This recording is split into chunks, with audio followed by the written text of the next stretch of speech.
દોસ્તો, હાલ તમે ફોન લઈને બેઠા છો, સાચું ને?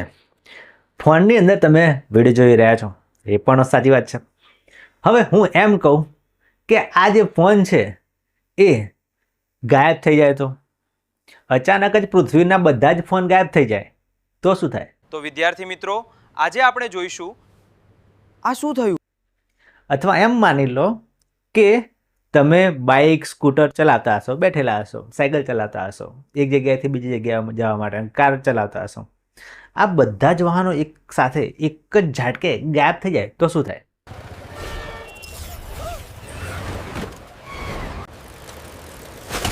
આ શું થયું? એલિયનોએ અટેક કર્યો કે શું? આપણે આપણી જિંદગી કેવી રીતે જીવી શકીએ, વિચાર્યું છે કદી? મિત્રો, આ બધી જે વસ્તુ છે એ સંસાધનો છે, બરાબર? કુદરતની અંદરથી કોઈ વસ્તુ મળી હોય અને માણસોએ એના મગજ વાપરીને એનો કંઈક ઉપયોગ કર્યો હોય, બરાબર? એ બધી વસ્તુને સંસાધન કહેવાય. એ સંસાધનો પૃથ્વી ઉપર છે એટલે અત્યારે આપણે એકદમ મજાથી બિંદાસ એટેચની લાઈફ જીવીએ છીએ. પણ જો આ બધા ગાયબ થઈ જાય તો શું થાય? તો આપણી જિંદગી એ ઝંડ થઈ જાય, બરાબર? તો આ સંસાધનો વિશે આજે આપણે ધોરણ 10 સામાજિક વિજ્ઞાનની અંદર જે પ્રકરણ એની અંદર આપણે ભણવાનું છે, સમજવાનું છે. તો ચાલો મિત્રો, આજે સંસાધનો વિશે જાણીએ અને અનુભવીએ કે જો આ ના હોય તો આપણું શું થાય.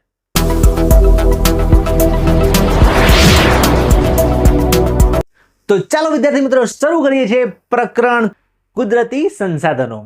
હવે સૌથી પહેલા પ્રશ્ન છે કે ભાઈ આ સંસાધન કોને કહેવાય? સંસાધન એટલે શું?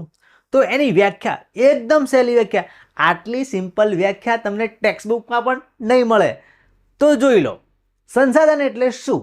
તો કુદરતની જે વસ્તુ પર માનવી આધાર રાખે છે, કુદરતની જે વસ્તુ પર માનવી આધાર રાખે છે, જેનાથી તેની જરૂરિયાતો પૂરી થાય છે અને માનવી પાસે તેનો ઉપયોગ કરવાની શારીરિક કે બૌદ્ધિક ક્ષમતા હોય છે, તેને સંસાધન કહેવાય છે.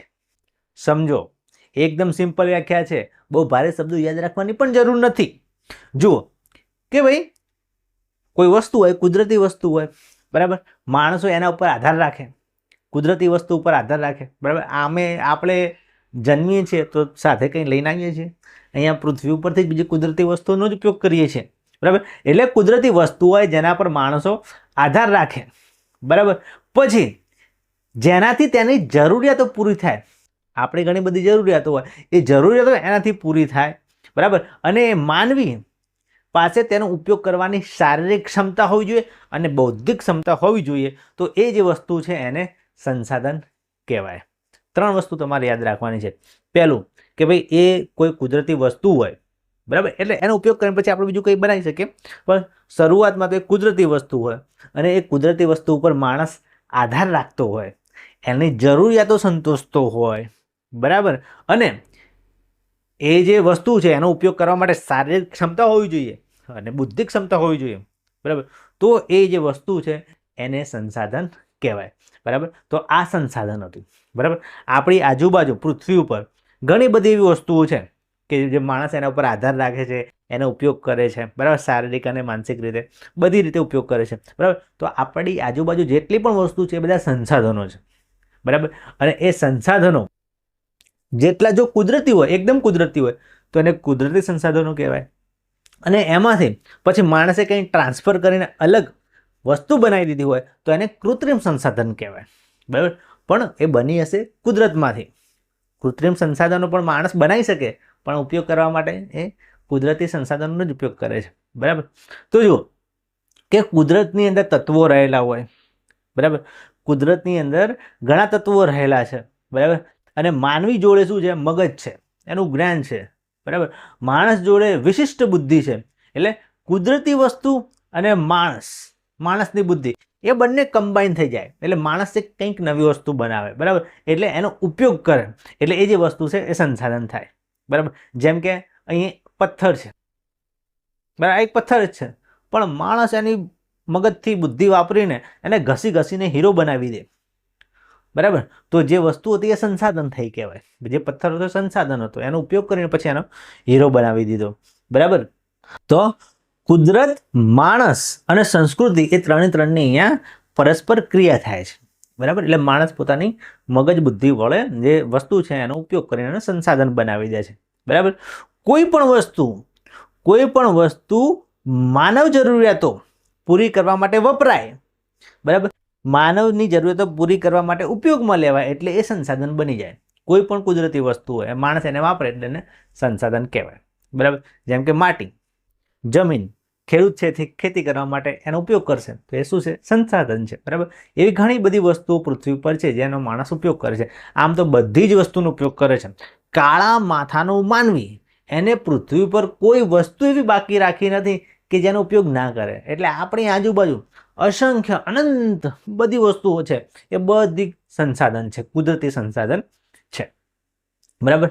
હવે ખાસ બાબત યાદ રાખજો કે કુદરતના હજારો તત્વો ત્યારે જ સંસાધન બને છે જ્યારે માનવી પોતાના જ્ઞાન કૌશલનો તેનો ઉપયોગ કરે. બરાબર.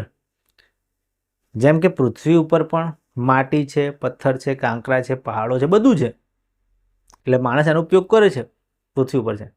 પણ આ બધી વસ્તુ મંગળ ગ્રહ ઉપર પણ છે. મંગળ ગ્રહ ઉપર પણ માટી છે, કાંકરા છે, પહાડો જેવું બધું છે. પણ એ મંગળ ગ્રહ ઉપર સંસાધન ના કહેવાય. કેમ? કારણ કે મંગળ ગ્રહ પર માનવી છે નહીં. બરાબર. પૃથ્વી પર માનવી છે એટલે સંસાધન કોને કહેવાય? વસ્તુ તો છે પણ મનુષ્ય એના મગજથી એનો ઉપયોગ પણ કરવો પડે તો સંસાધન કહેવાય. તો આ મેઇન વસ્તુ છે. ભાઈ કુદરતની અંદર તો ઘણી બધી વસ્તુ છે. બરાબર. ઘણી બધી વસ્તુ છે પણ માનવી પોતાના મગજથી, જ્ઞાનથી એનો ઉપયોગ કરે તો એને સંસાધન કહેવાય. બીજું ઉદાહરણ લઈએ આપણે.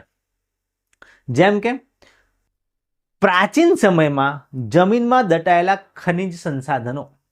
બરાબર. એટલે પ્રાચીન કાળની અંદર જે ખનિજો હતી એ હતી પણ એ સંસાધન ન હતા. કેમ? કારણ કે પ્રાચીન કાળ હતો. આપણે બધા માણસો એટલે હું તો નહોતો, તમે નહોતા, એટલે આપણે તો નહોતા. પણ જે લોકો હતા એ આદિમાનવ હતા. આદિમાનવ હતા એ આદિમાનવ શું કરતા હતા? નીચે શું પહેરે? પત્તા વીંટાળી દે. ઉપર તો કંઈ પહેરતા જ નહોતા. બરાબર. ઉપર ખુલ્લું રાખતા હતા. નીચે કંઈ દેખાય નહીં એટલા માટે એ પત્તા વીંટાળી દેતા હતા. બરાબર. હવે એ લોકોને મેઇન વસ્તુ શું જોવે? ભાઈ ખાવાનું જોવે. શિકાર કરીને ખાય, સસલું મારીને ખાય, હરણ મારીને ખાય. બરાબર. એ મારીને ખાતા હતા. ખેતી એ નતા કરતા એ વખતે તો. બરાબર. તો હવે આદિમાનવ સમયથી જ આ જે ખનિજ છે, પેટ્રોલ, ડીઝલ, પેટ્રોલિયમ બધું જમીનમાં હતું પણ એ સંસાધન ના કહેવાય. કારણ કે માણસ એ વખતે એનો ઉપયોગ નહોતો કરતો. આદિમાનવ હતો બસ એને તો શિકાર કરો અને ખાઓ. બરાબર. પણ અત્યારે આધુનિક સમયની અંદર આપણે પેટ્રોલનો ઉપયોગ કરીએ, ડીઝલનો ઉપયોગ કરીએ, કેરોસીન, બરાબર, ઘણી બધી પેટ્રોલિયમ પેદાશોનો ઉપયોગ કરીએ છીએ. એટલે એ વસ્તુ જે વર્ષોથી હતી એ પહેલાં સંસાધન નથી કહેવાતી પણ હાલ હવે એને સંસાધન કહેવાય છે. બરાબર. એટલે પ્રાચીન સમયની અંદર જમીનની અંદર જે દટાયેલ ખનિજ હતું એ પહેલાં સંસાધન નહોતું પણ અત્યારે સંસાધન કહેવાય છે. બરાબર. કારણ કે માણસે પછી એનો ઉપયોગ કર્યો, ખોદીને બહાર કાઢ્યું. બરાબર. અને પછી તમને ખબર જ છે કે ભાઈ ઈરાનમાંથી પેટ્રોલિયમ ખોદીને કાઢવામાં આવે છે. અને પછી ઈરાનવાળાને અને ઇઝરાયલવાળાને યુદ્ધ થઈ ગયું. એમાં આપણી લેવાઈ ગઈ કે ભાઈ તમારા યુદ્ધની અંદર અમારા ઇન્ડિયાવાળાને શું હતો? આપણે ઇન્ડિયામાં પેટ્રોલના ભાવ વધી ગયા, ડીઝલના ભાવ વધી ગયા અને એલપીજી કનેક્શન ગેસના ભાવે વધી ગયા. અત્યારે પેલા બે દેશ યુદ્ધ કરે અને આપણી પથારી ફેરવાઈ જાય. બરાબર. એટલે આપણે ઇન્ડિયાની અંદર તેલના કૂવા ખોદો ભાઈ.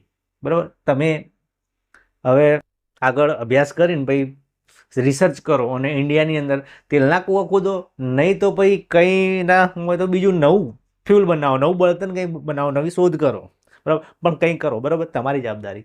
ચલો જો હવે આગળ મુખ્ય ગુણધર્મોની વાત કરી લઈએ. તો જો આ સંસાધનોની અંદર પહેલી વસ્તુ કે એની ઉપયોગિતા. જે વસ્તુ છે એ પથરાની જેમ પડી ના રહેવી જોઈએ, એનો ઉપયોગ થવો જોઈએ. પથરો છે એનો પણ ઉપયોગ થાય, કોઈનું ભોળું ફોડવું હોય તો પણ એવું કરતા નહીં. તો પહેલું ઉપયોગિતા, જે વસ્તુ છે એનો ઉપયોગ થવો જોઈએ. બીજું કાર્ય કરવાની યોગ્યતા હોવી જોઈએ. આ બે વસ્તુ હોવી જોઈએ. બરાબર. તો આ બંને ગુણધર્મો એની અંદર હોય તો સંસાધન કહેવાય. જે વાત કરીએ એમ સંસાધન એટલે શું, તો એનો ઉપયોગ થવો જોઈએ, માણસ કરી શકે અને એની અંદર કાર્ય કરવાની યોગ્યતા હોવી જોઈએ. આ બે ગુણધર્મો હોવા જોઈએ.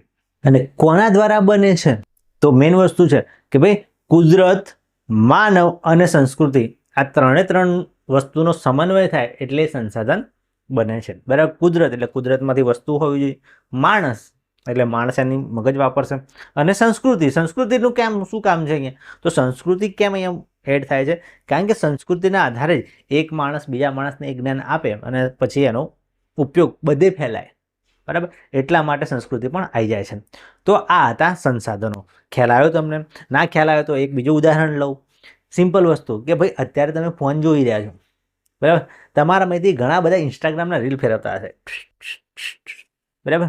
હવે તમારા પપ્પાએ તમને આ ફોન લઈ આવ્યો હોય કે લે બેટા તું આ યુટ્યુબની અંદર સાયન્સ ટીવી ગુજરાતીવાળા તરુણ સરના વિડીયો જુએ છે એટલે આ યુટ્યુબની અંદર જુએ છે એટલે તો લે આ ફોન વાપર, એટલે ઓનલાઈન થોડુંક ભણ શીખ કંઈક, બરાબર. એટલા માટે તમને ફોન લઈ આવ્યો છે, બરાબર.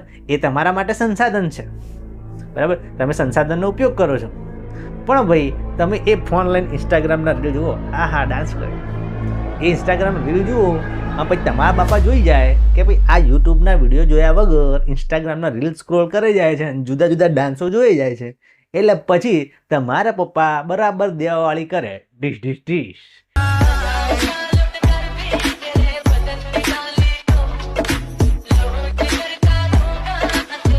એને શું કહેવાય? એને સંસાધન ઉપર આપત્તિ આવી કહેવાય. બરાબર. હવે ખ્યાલ આવ્યો કે કોઈ વસ્તુ હોય એનો ઉપયોગ તમે કરો છો એને સંસાધન કહેવાય, અને તમારા પપ્પા એને ધોવે તમે તો એને આપત્તિ કહેવાય. બરાબર. અને હમણાં વાત કરી એમ પેલું ઉદાહરણ, આ ઉદાહરણ ના લગતા ઇન્સ્ટાગ્રામ વાળું પાછું પેલું ઉદાહરણ લખજો, આદિમાનવ વાળાના જમાનામાં, કે ભાઈ આદિમાનવ જમાનાની અંદર પણ ખનિજ તેલ જમીનમાં હતું પણ એ સંસાધન નહોતું કહેવાતું. હવે એ હજારો વર્ષોથી જમીનને દટાયેલું હતું. આ સોનું છે, ચાંદી છે, બરાબર, એ જમીનમાં હતું. આ ખનિજ તેલ છે એ જમીનમાં હતું, પણ એ આદિમાનવોને ખબર નથી, બરાબર. અને ખબર પડી ગયું હોત તો એ આમ પેલો ભાલો લઈને હરણની પાછળ પડતા હોય, તીર કામઠાલને હરણની પાછળ શિકાર કરવા પડતા હોય, એ પડો ના પડો, એ સ્પ્લેન્ડર બાઇક લઈને હરણની પાછળ જત નહીં, એવું થાત? એવું ના થાત, કારણ કે એ વખતે આદિમાનવ જમાનાના જે માણસો હતા એમનો બુદ્ધિનો એટલો વિકાસ નહોતો થયેલો, બરાબર. એટલી શોધો પણ નથી થયેલી, બરાબર. પણ એ સંસાધન ત્યારે નહોતા કહેવાતા પણ અત્યારે કહેવાય છે. ઓકે, ચલો મિત્રો હવે જોઈએ સંસાધનોનો ઉપયોગ. સંસાધનો હોય તો એને વાપરવા તો પડે. તો જુઓ કે માનવ જીવનની તમામ પ્રવૃત્તિઓ પ્રત્યક્ષ કે પરોક્ષ રીતે કુદરતી સંસાધનો પર આધારિત છે. ઘણી બધી એવી વસ્તુઓ જે આપણે ડાયરેક્ટ કુદરતી ઉપયોગ કરીએ, જેમ કે ઓક્સિજન, કુદરતી વસ્તુ છે અને આપણા માટે સંસાધન છે જીવવા માટેનું, બરાબર. એ કુદરતી ડાયરેક્ટ ઉપયોગ કરીએ છીએ. પણ ઘણી બધી એવી વસ્તુ છે ડાયરેક્ટ ઉપયોગ નહીં કરતા, એમાંથી કંઈક બનાવીએ, એને પરોક્ષ ઉપયોગ કહેવાય, બરાબર. જુઓ તો ઘણી બધી એવી વસ્તુઓ છે જેનો તમે ખોરાક તરીકે ઉપયોગ કરો છો, ખાઓ છો, બરાબર. એટલે ખોરાક તરીકે ઉપયોગ કરતા હોય, ઘણી બધી વસ્તુઓનો જે કાચા માલ સામાનનો સ્ત્રોત હોય એના તરીકે ઉપયોગ કરતા હોય, અને ઘણી વખત શક્તિ સંસાધન તરીકે પણ ઉપયોગ કરતા હોય છે. હવે પહેલી વાત કરીએ આપણે ખોરાક તરીકે, તો કુદરતી ફળો હોય, બરાબર, ખેતીના પાક હોય, પાલતુ પ્રાણીઓનું ઘાસ હોય, પાલતુ પ્રાણીઓ માટે જે દૂધ હોય એ દૂધ, માંસ હોય, પછી જળાશયોની માછલીઓ હોય અને મધ હોય. આ બધી એવી વસ્તુ છે જેનો માણસ ખોરાક તરીકે ઉપયોગ કરીએ છીએ, બરાબર. એ કુદરતી સંસાધન છે. કેવું છે? કુદરતી, બરાબર. આ બધું માણસો કુદરતી ફળ હોય ખેતીના પાક હોય ખાય, જીવવા માટે આપણે ઉપયોગ કરીએ છીએ. આ ખોરાકનો ઉપયોગ કરીએ છીએ આ બધી વસ્તુનો. એટલે જો પૂછાય તો બધા મુદ્દે તમારે લખી દેવાના એક એક લીટીની અંદર કે ભાઈ અમે આ ખાઈએ છીએ, ફળ ખાઈએ છીએ, આ બધું ખાઈએ છીએ, આ નહીં ખાતા, પાલતુ પ્રાણીઓનું દૂધ ને માંસ ને જળાશયોની માછલી, મધ, આ બધું જે વસ્તુ આપણે ખોરાક ખાઈએ છીએ એ ખોરાક તરીકે ઉપયોગ કરીએ છીએ કુદરતી સંસાધનનો. બીજું કાચા માલના સ્ત્રોત તરીકે. તો જુઓ કાચા માલના સ્ત્રોત તરીકે એટલે કેવી રીતે? તો ઉદ્યોગો માટે જરૂરી કાચો માલ જેમ કે જંગલોની પેદાશો, ખેતીનો માલ હોય, પછી પશુઓનું ઊન, ચામડું હોય અને વિવિધ ખનિજો. બરાબર, આ બધી જે વસ્તુ છે, બરાબર, એ કાચા માલના સ્ત્રોત તરીકે ઉપયોગમાં લેવામાં આવે છે. એટલે એમાંથી કંઈક બનાવવાનું હોય આગળ. જેમ કે હું તમને વાત કરું તો જંગલની પેદાશોની અંદર લાકડું આવે. માની લો લાકડું આવે તો લાકડું છે એ કાચો માલ કહેવાય. એમાંથી આપણે ખુરશી બનાવી શકીએ, લાકડાની ખુરશી, ટેબલ, લાકડાની ઘણી બધી વસ્તુ બને. એ વસ્તુ બનાવવા માટે કાચા માલ તરીકે જંગલની પેદાશો વપરાય છે. બરાબર, આ ઉપરાંત ખેતીનો માલ હોય કોઈ, પછી પશુઓનું ઊન હોય. બરાબર, પશુઓ હોય પેલા ઘેટા બકરા, કોઈ વખત તમે જોયેલું હોય તો એ જેના વાળ હોય એના પર રૂમ હોય એનું ઊન કાઢવામાં આવે.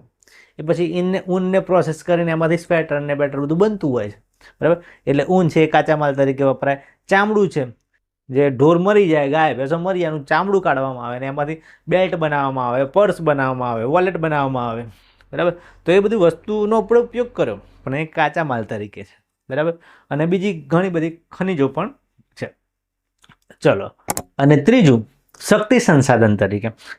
શક્તિ સંસાધન એટલે તો જુઓ કે ભાઈ એમાં પાછા બે પ્રકાર પડે, પરંપરાગત અને બિનપરંપરાગત. સાહેબ આ પરંપરાવાળી છે ને, પરંપરા એટલે જેમ કે કોલસો છે, પેટ્રોલિયમ છે, કુદરતી વાયુ છે. બરાબર, આ બધી વસ્તુઓ આપણે ઘરોમાં પણ વાપરીએ છીએ, ઉદ્યોગોમાં પણ વાપરીએ છીએ. અને આ પરંપરાગત છે. પરંપરાગત એટલે આ નજીકના ભવિષ્યમાં પાછા ખૂટી પણ જવાના છે અને વર્ષોથી આપણે વાપરતા આવ્યા છીએ પરંપરા સ્વરૂપે. બરાબર, ખનિજ તેલ જ્યાંથી મળ્યું ત્યારથી આપણે એને પરંપરાગત વાપરીએ છીએ, રોજિંદા જીવનમાં પણ વાપરીએ છીએ. બરાબર, કોલસો હોય, પેટ્રોલિયમ એટલે એમાંથી મળે પેટ્રોલ, ડીઝલ, એ બધું. બરાબર, કુદરતી વાયુ એટલે compressed natural gas, LPG, CNG. બરાબર, એ બધા કુદરતી વાયુનો ઉપયોગ કરીએ છીએ, એ પરંપરાગત છે. અને બિનપરંપરાગત એટલે જેનો આપણે ઉપયોગ નહોતા કરતા, હવે ધીમે ધીમે શરૂ કર્યો છે. જો બિનપરંપરાગત એટલે સૂર્યપ્રકાશ હોય, આ ઉપરાંત સમુદ્રના મોજા હોય, પવન હોય, પવન ચક્કી વડે પવનનો ઉપયોગ થાય. બરાબર, પછી ભરતી ઓટ આવે, કોઈ જળ ધોધું હોય. આ બધા વિશે તમે જાણો છો કે ભાઈ સૂર્યપ્રકાશ, આમ સોલર પેનલ વાપરતા હોય તો એમાંથી વીજળી બને, એ ઉપયોગ થઈ જાય. પવન ચક્કી મૂકેલી હોય, પવન ચક્કી પવનથી ફરે, એનાથી વીજળી ઉત્પન્ન થાય. તો આ બધા બિનપરંપરાગત સ્ત્રોત કહેવાશે. બરાબર, કહેવાનો મતલબ કે ભાઈ આપણે જે સંસાધન છે એનો આ ત્રીજો ઉપયોગ છે. બરાબર, કે એને શક્તિના સ્ત્રોત તરીકે લઈએ. શક્તિ એમાંથી મળે. શક્તિ એટલે એનર્જી. આ પછી આપણા મસલ બનાવવાની શક્તિની વાત નથી કે ભાઈ શક્તિ એટલે એનર્જી. એટલે આપણે કોઈ સાધન ચલાવવું હોય, બરાબર, એટલે પેટ્રોલ ડીઝલ વાપરતા હોય તો સ્કૂટર ચાલે, બાઇક ચાલે, કાર ચાલે. બરાબર, આ ઉપરાંત ઘરના ટીવી, પંખા બધા ચલાવો તો વીજળીની જરૂર પડે, એ આ બધામાંથી બને. એટલે ઉર્જાની જરૂર હોય તો આ રીતે બે પ્રકાર મેળવી શકાય. આ કુદરતી વસ્તુ છે. બરાબર, એટલે આ કુદરતી સંસાધનમાં આવશે. તો આ બધા કુદરતી સંસાધનો છે. બરાબર, કોઈનો તમે ખોરાક તરીકે ઉપયોગ કરતા હોય, કોઈનો કાચા માલ તરીકે ઉપયોગ કરતા હોય. બરાબર, કાચા માલની અંદર આપણે વાત કરી કે ભાઈ જંગલની પેદાશો, જંગલની જે પેદાશો એમાંથી લાકડું મળે. બરાબર, હવે એ લાકડામાંથી ઘણી બધી વસ્તુ બને. જેમ કે તમે સ્કૂલમાં જાઓ, પાટલી પર બેઠા હોય, બરાબર, તો એ જે પાટલી છે એ લાકડાની બનેલી છે, એ કુદરતી સંસાધન છે. અને પછી સાહેબ તમને લેસન આપે, હોમવર્ક આપે, તમે ઘરે જાઓ, ના કરો અને ઇન્સ્ટાગ્રામના રીલ જોઈ જાઓ, બીજા દિવસે સાહેબ લેસન લાવો, હોમવર્ક ચેક કરાવો, ના કર્યું હોય અને એ જ લાકડામાંથી બનેલી પછી ફૂટપટ્ટી કે સ્કેલ વડે એ દે ધનાધન તમારા સાહેબ તમને ફટકારે, એને શું કહેવાય? તમે કહેશો સાહેબ એને સંસાધનનો દુરુપયોગ કહેવાય. સાચું નહીં? એને શું કહેવાય? એને સંસાધનનો દુરુપયોગ કહેવાય. ખ્યાલ આવ્યો? તમે લાકડું છે એનો ઉપયોગ પણ કરી શકો પાટલી પર બેસવા માટે, અને લેસન ના કર્યો તો તમારા સાહેબ એનો દુરુપયોગ પણ કરી શકે. એટલે કુદરતી સંસાધનનો ઉપયોગ પણ છે, દુરુપયોગ પણ છે. બરાબર, સાચવીને વાપરજો. ચલો, હવે સંસાધનના પ્રકાર જોઈએ. તો સંસાધનના જે પ્રકાર છે એ જુદા જુદા રીતે આપણે સમજવાના છે. તો પહેલું માલિકીના આધારે. આનું માલિક કોણ છે? Who is the owner? તો માલિકીના આધારે તો પહેલું વ્યક્તિગત સંસાધન. બરાબર, અને બીજું છે રાષ્ટ્રીય સંસાધન, અને ત્રીજું છે વૈશ્વિક સંસાધન. જો એમાં સમજીએ વ્યક્તિગત સંસાધન. વ્યક્તિગત સંસાધન કોને કે? વ્યક્તિગત એટલે પર્સનલ. તો જુઓ, કોઈ વ્યક્તિ કે પરિવારની માલિકી હોય, કોઈ એવું સંસાધન હોય કે જેના પર કોઈ એક વ્યક્તિ એનો માલિક હોય અથવા કોઈ પરિવાર એનો માલિક હોય તો એને વ્યક્તિગત સંસાધન કહેવાય. જેમ કે જમીન, કોઈ જમીન હોય, પ્લોટ હોય, તમારા પપ્પાના નામે જમીન હોય તો તમે એના માલિક કહેવાય, એટલે તમારો પરિવાર એનો માલિક કહેવાય, તો એ વ્યક્તિગત સંસાધન કહેવાય. છે તો સંસાધન પણ એ વ્યક્તિગત સંસાધન કહેવાશે. બીજું રાષ્ટ્રીય સંસાધન. રાષ્ટ્રીય સંસાધન એટલે દેશ કે પ્રદેશની સાર્વજનિક સંપત્તિ. આપણા દેશની અંદર ઘણી બધી એવી વસ્તુ હોય જેને પબ્લિક પ્રોપર્ટી કહેવાય. એ આખા બધા દેશના બધા નાગરિકોની છે, બરાબર. એના ઉપર માલિક કોણ? તો એ દેશ કે પ્રદેશ એનો માલિક કહેવાય, બરાબર. દેશ એના રાષ્ટ્રીય સંસાધન કહેવાય, બરાબર.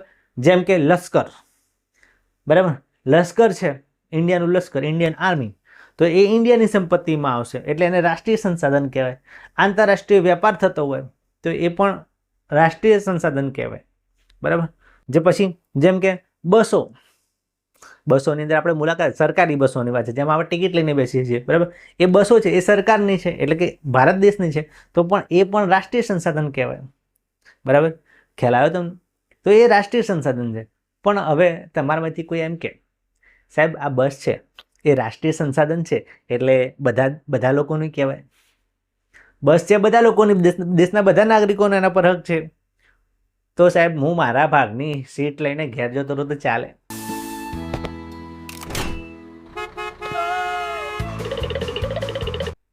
તો ભાઈ જે રાષ્ટ્રીય સંસાધન હોય, બરાબર, જેમ કે બસો, ટ્રેન, તો એની માલિકી દેશની ખરી, પણ તમે એની સીટ ઉઠાવીને ઘરે ના લઈ જઈ શકો, બરાબર.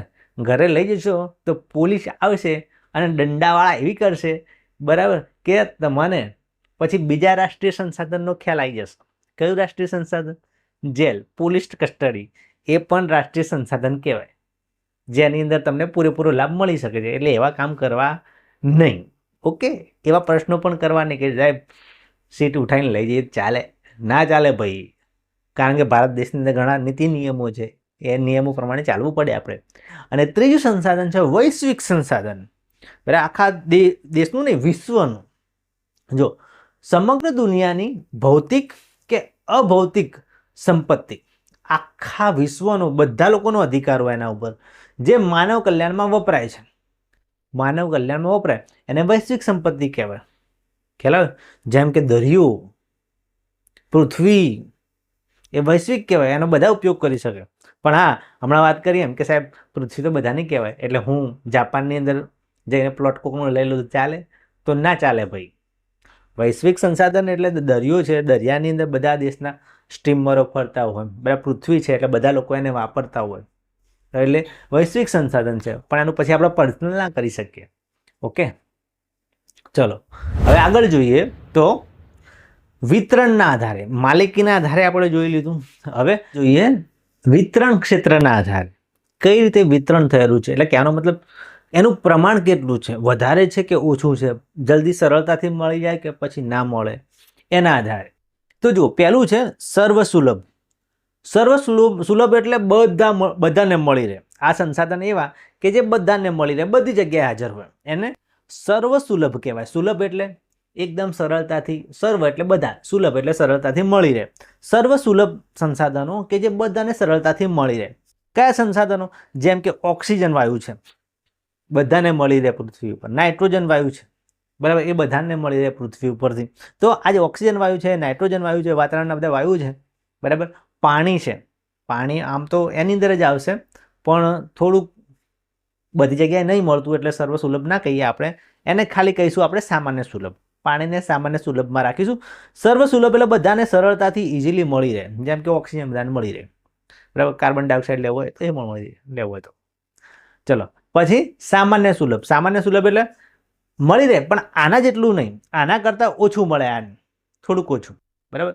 તો સામાન્ય સુલભ એટલે થોડુંક ઓછું મળે. પેલું આ સૌથી વધારે મળે, આ પણ વધારે મળે પણ આના કરતાં થોડુંક ઓછું, એટલે આ પણ વધારે છે. તો એમાં આવશે ભૂમિ, જમીન. જમીન બધાને મળી રહે પણ અમુકને ના પણ મળે. જળ, પાણી પણ બધાને મળી રહે પણ અમુકને ના પણ મળે, બરાબર.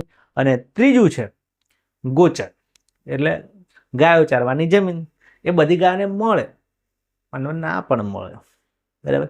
એટલે એને સામાન્ય સુલભ કહેવાય. એટલે થોડા ઘણા લોકોને બાકી રહી જાય, બાકી બધાને મળે. ત્રીજું છે વિરલ. વિરલ એટલે એકદમ વિરલ, એટલે બહુ વધારે વિરલ નહીં. વિરલ એટલે બહુ જ ઓછા પ્રમાણમાં એવું સંસાધન હોય કે જે વિરલ કહેવાય. એટલે ભાગ્યે લક બાય ચાન્સ કોઈ લકી માણસ હોય એને મળી જાય, બરાબર, તો એને વિરલ કહેવાય. જેમ કે યુરેનિયમ છે, બરાબર, એ પૃથ્વી પર ઓછું છે બહુ જ. પેટ્રોલિયમ છે ઓછું છે, કોલસો છે ઓછું છે, બરાબર. પછી સોનું છે એ ઓછું છે, એ વિરલ છે, સરળતાથી ના મળી રહે. આ જેટલો ઓક્સિજન મળે આવામથી એટલો આ સોનું મળી રહે તો કેટલું મજા આવે, હે, આપણે બધા કરોડપતિ થઈ જઈએ. એટલે આ સોનું છે, યુરેનિયમ છે, એ એટલું બધું ના મળે, એટલે એને વિરલ કહેવાય. આ સંસાધન વિરલ કહેવાય, બહુ ઓછું મળે. વધારે મળતું હોય સોનું, ચાંદી, યુરેનિયમ બધે મળતું હોય તો બધા કરોડપતિ થઈ જાત નહીં? તેમ તો બધે કાંકરા મળે છે, પથરા મળે છે, એને કેમ વેચીને આપણે કરોડપતિ થતા ને? જો વસ્તુ વધારે મળે ને તો એની કિંમત ઘટી જાય પછી, એટલે, બરાબર. તો એ વિરલ સંસાધન છે. અને પછી એકલ સંસાધન. એકલ ભાગ્યે જ કોઈક જગ્યાએ હોય, બરાબર, એને વિરલ સંસાધન કહેવાય. દુનિયાના કોઈક ખૂણામાં કોઈ એક જગ્યા હોય જ્યાં વસ્તુ મળે, એને કહેવાય એકલ સંસાધન. ઉદાહરણ આપું, જેમ કે આ ગ્રીનલેન્ડની અંદર, ગ્રીનલેન્ડ જે દેશ છે એની અંદર એક વસ્તુ મળે છે, બરાબર, એનું નામ છે ક્રાયોલાઇટ. ક્રાયોલાઇટ ખનિજ છે, બરાબર. એ એટલી દુર્લભ છે કે ગ્રીનલેન્ડની અંદર જ મળે, બીજી કોઈ જગ્યાએ મળતી નથી, બરાબર. તો એને કહેવાય એકલ સંસાધન. આને સમજવું હોય તો તમને એક બીજું ઉદાહરણ આપું. તમે લગ્નમાં જતા હશો, બરાબર, લગ્નમાં જાઓ, બરાબર, અને ઘણી બધી છોકરીઓ હોય, એમાંથી તમને કોઈ એક ગમી જાય, બરાબર. બધી ના ગમે આપણને, કોઈ એક ગમી જાય, બરાબર, પણ એ એટલી દુર્લભ વસ્તુ છે કે ભાઈ તમારા નસીબમાં નથી, એ એકલ સંસાધનમાં આવશે, બરાબર. એ એક જ ગમે તો એ એકલ સંસાધનમાં આવશે એવી વસ્તુ. એટલે આખા ગામની છોકરીઓ ત્યાં હોય, પણ એક જ એવી હોય દુર્લભ, વિશિષ્ટ, બરાબર, જે આપણને ગમી જાય, બરાબર, તો એ એકલ સંસાધનમાં આવશે. આ જે ક્રાયોલાઇટ છે એ પણ એવી છે, એ પણ નખરા કરે. એક જ આખી દુનિયાની અંદર ખાલી ગ્રીનલેન્ડ જ છે, એને જ મળે, એટલે એના દેશમાં જ મળે છે આ ક્રાયોલાઇટ. આને કહેવાય એકલ સંસાધન. તો આ બધા જે સંસાધનો છે એની વાત કરી કે ભાઈ કોણ વધારે મળે, કોણ ઓછું મળે. તો શબ્દો યાદ રાખજો ખાસ, બહુ હાર્ડ છે નહીં. પહેલું છે કયું વાત કરીએ કે ભાઈ સર્વ સુલભ, બરાબર, બધાને મળી જાય.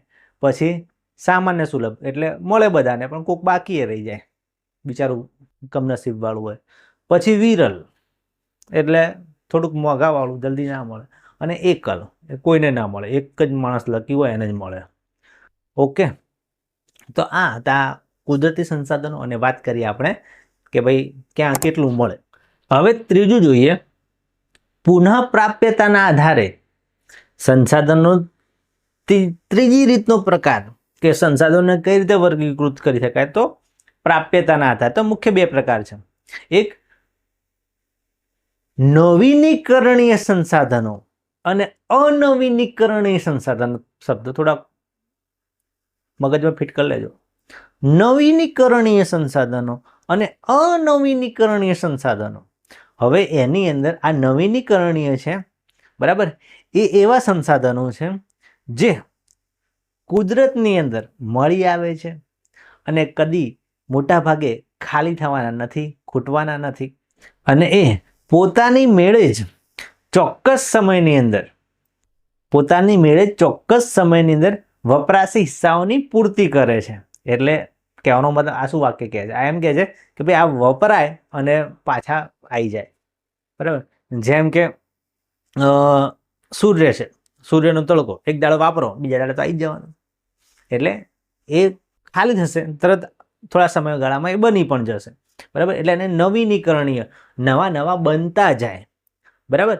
તમે વાપરો, નવા નવા બનતા જાય, એને કહેવાય નવીનીકરણીય સંસાધનો, બરાબર. જંગલો હોય, પછી સૂર્યપ્રકાશ છે, અને વાત કરીએ એમ પશુ પક્ષીઓ છે, આ બધા નવીનીકરણીય કહેવાય. હવે તમે એમને કહે સાહેબ જંગલોને કાપી કાઢીએ તો, જો જંગલ આખું કાપી દો તો પછી ના બને જલ્દી, પણ જંગલોની અંદર એક વૃક્ષ કાપો, બરાબર. પણ આજુબાજુ બીજા વૃક્ષો હોય એમાંથી એના જે બીજ પડે એમાંથી નવું વૃક્ષ બની શકે છે, એટલે એને થોડો ટાઈમ લાગે વધારે. બરાબર. પણ આમ તો જંગલો કાપવા ના જોઈએ હો ભાઈ, જંગલો કપાય નહીં, પણ એ નવીનીકરણની અંદર આવશે કે ભાઈ એક ઝાડ કપાય પણ એને જો બીજ પડ્યા હોય તો બીજું ઝાડ બને. એના ઝાડ બનતા પાછો ઘણો ટાઈમ લાગે. બરાબર. પણ એ નવીનીકરણીયમાં આવશે. પછી અનવીનીકરણીય, એ નવા નહીં બને, તમે ખાલી કર્યા તો પછી પત્યા. તો જો એની અંદર કેવું છે કે ભાઈ ખનિજ કોલસો હોય, પેટ્રોલિયમ હોય, કુદરતી વાયુ હોય, એ તમે એક વખત વાપરો, એનો હિસ્સો ખાલી દો તો એની પૂર્તિ નહીં થાય. બરાબર.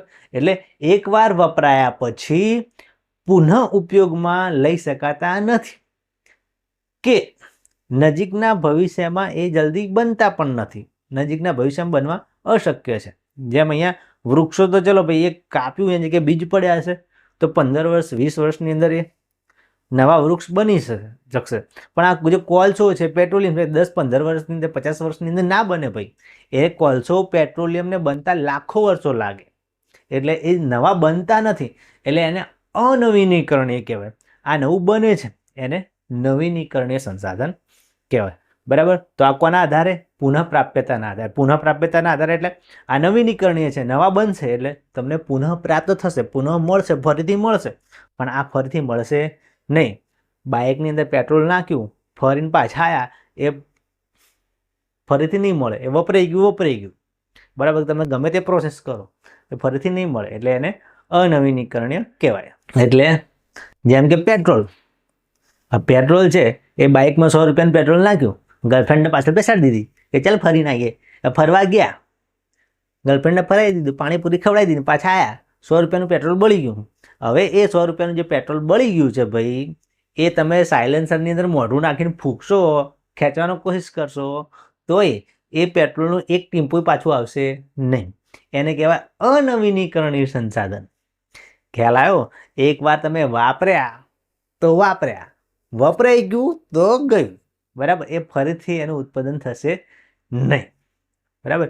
એ ખૂટી જશે ભવિષ્યમાં, એટલે અનવીનીકરણીય કહેવાશે. બરાબર. અને જો નવા બનશે, બરાબર, આ વૃક્ષો છે, સૂર્યપ્રકાશ છે, તો એ નવા બનશે તો એ નવીનીકરણીય કહેવાશે. તો આ હતા સંસાધનોના પ્રકાર. જુદી જુદી રીતે કેવી રીતે આ પ્રકારો પડે છે એની વાત કરી. ચલો હવે આગળ જોઈએ સંસાધનોનું આયોજન અને સંરક્ષણ. હવે આની અંદર આ વાત કરીએ કે ભાઈ સંસાધનોનું આયોજન અને સંરક્ષણ શા માટે જરૂરી છે.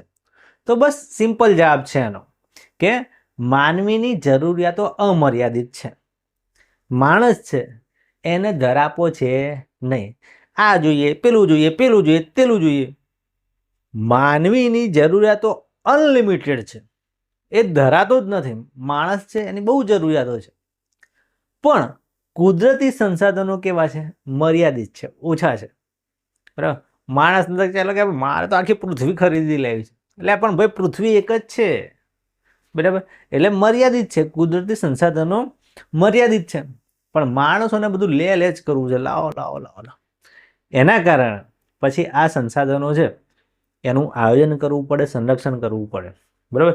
આયોજન એટલે સંસાધનોનું આયોજન કરવું પડે કે ચલો ભાઈ આ રીતે વાપરવાનું છે, અને ભાઈ આ તો ઊંધું ગાલીને વાપરે એટલે સંસાધનો પતી જાય. આ પેટ્રોલિયમ, કોલસો, એને ભાવ કેમ વધે છે? પેટ્રોલ, ડીઝલ, સીએનજી, એલપીજી એને ભાવ કેમ વધે છે? કારણ કે માણસની જરૂરિયાતો અમર્યાદિત છે, વાપર જ કરે જશે, એટલે ખાલી થતું જશે, એના ભાવ વધતા જશે. એટલા માટે એના ભાવ વધતા જાય છે. બરાબર. એટલા માટે એનું આયોજન કરવું પડે અને સંરક્ષણ પણ કરવું પડે, બચાવવું પડે પેટ્રોલ. આ 100 રૂપિયાનું પેટ્રોલ નાખીને એ ચાલ બેસી જાય, આપણે ફરીને આવીએ, આઈસ્ક્રીમ ખાઈને આવીએ, એવું ના કરાય. બરાબર. એટલા માટે આનું સંરક્ષણ જરૂરી છે. ચલો હવે જોઈએ સંરક્ષણ એટલે શું. રક્ષણ કરવાનું. તો જુઓ કે સંસાધનોનો આડેધડ દોહન કરવાના બદલે આપણે શું કરવાનું?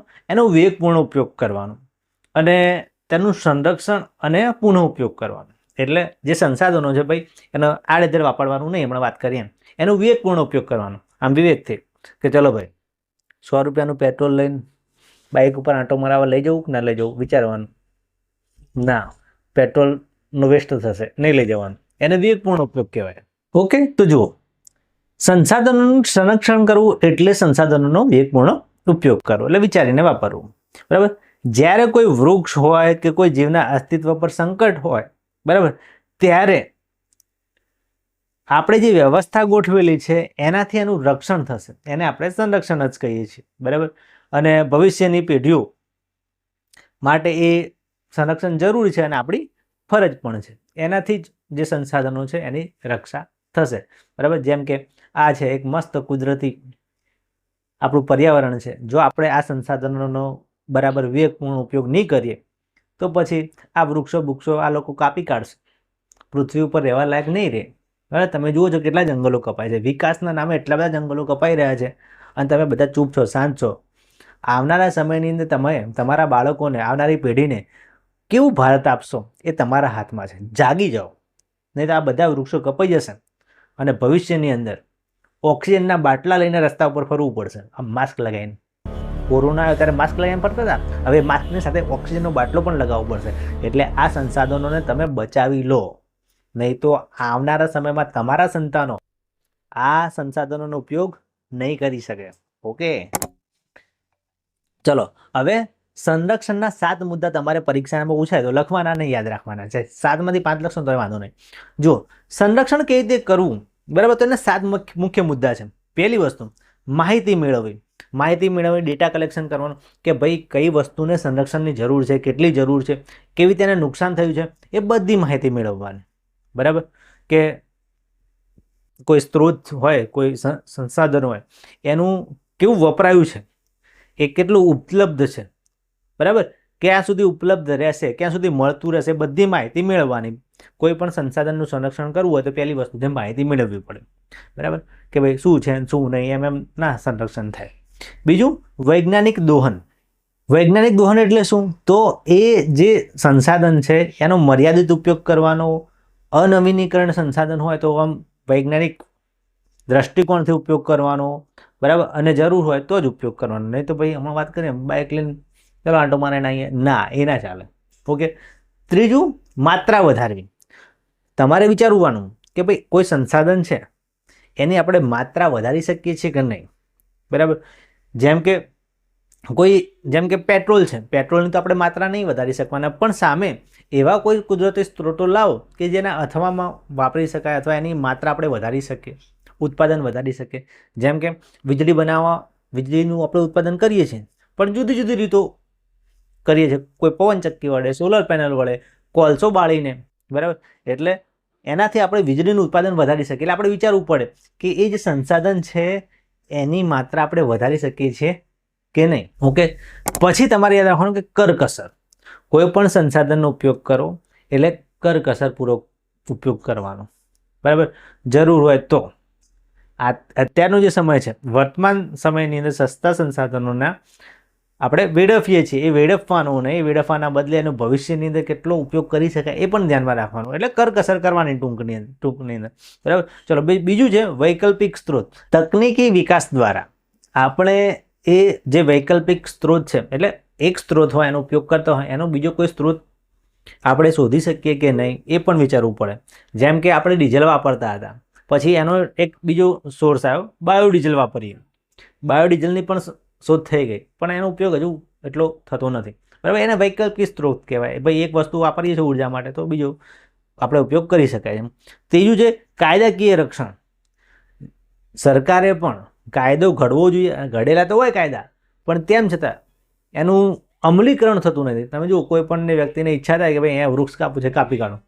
હમણાં જ નાસિકની અંદર એક 100 વર્ષ જૂનું વૃક્ષ કાપી દેવામાં આવ્યું. બરાબર. પણ એવું પણ થતું હોય છે કે સિસ્ટમવાળા જ પછી વૃક્ષો કાપવા બેસે તો ક્યાં મેળ પડે. કાયદાનું ઉલ્લંઘન જ એ લોકો કરતા હોય છે ઘણા.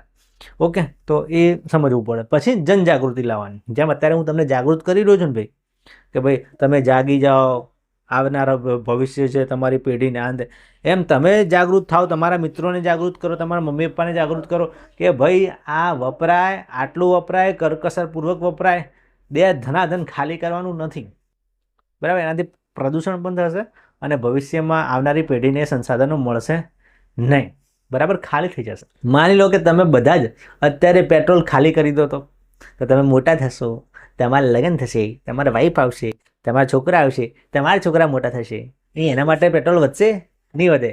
તમારો છોકરો બાઇક લઈને પેટ્રોલ પંપ ઉપર જશે કે ભાઈ પેટ્રોલ આપજો, ત્યારે પેલો પેટ્રોલ વાળો છે, લે ભાઈ લીંબુ પાણી પી જલસા કરીને પાછો ઘેર જતો રહે, પેટ્રોલ છે નહીં. બરાબર. પછી અત્યારે તમે બધું પેટ્રોલ વાપરી દીધું અને એ રીતે પાણી પણ વાપરી દીધું, ચલો પાણી પણ ખાલી કરી દીધું. હવે પછી તમારું બાળક મોટું થશે, નિશાળે જશે, એટલે કેવું જશે? હાલ તમે જાઓ છો ને શિયાળાની અંદર નાયા વગર, એ રીતે તમારું બાળક બિચારું રોજ નાયા વગર નિશાળમાં જવું પડશે. પછી સાહેબ એ નાયા વગર આવ્યો તું, ખબર નહીં પડતી. બરાબર. એટલા માટે પાણી બચાવો, પેટ્રોલ બચાવો, બસ એ બે વસ્તુ નહીં, બધા સંસાધનોને બચાવો. ઓકે વિદ્યાર્થી મિત્રો? તો વિદ્યાર્થી મિત્રો આ વિડીયોમાં બસ આટલું જ. આ વિડીયો તમને કેવો લાગે ચોક્કસથી જણાવજો. જો વિડીયો તમને ગમ્યો હોય તો લાઈક કરો, શેર કરો, સબસ્ક્રાઇબ કરો અને આ વિડીયોની લિંક તમારા મિત્રોને શેર કરવાને ભૂલતા નહીં. તો ચાલો વિદ્યાર્થી મિત્રો આ વિડીયોમાં બસ આટલું જ. અને હા, આ વિડીયોના ડિસ્ક્રિપ્શનની અંદર તમને ક્વિઝ મળશે, બીજા ચેપ્ટરના વિડીયો મળશે, MP પ્રશ્નો મળશે, બીજું મટીરિયલ છે એ બધું ડિસ્ક્રિપ્શનમાં આપેલું છે, તો ડિસ્ક્રિપ્શનને પણ ચેકઆઉટ કરી લેજો. તો ચાલો વિદ્યાર્થી મિત્રો આ વિડીયોમાં બસ આટલું જ. હવે મળીશું આવનારા વિડીયોમાં. ત્યાં સુધી આવજો, તમારી તબિયત સાચવજો અને જય ભારત, જય હિન્દ.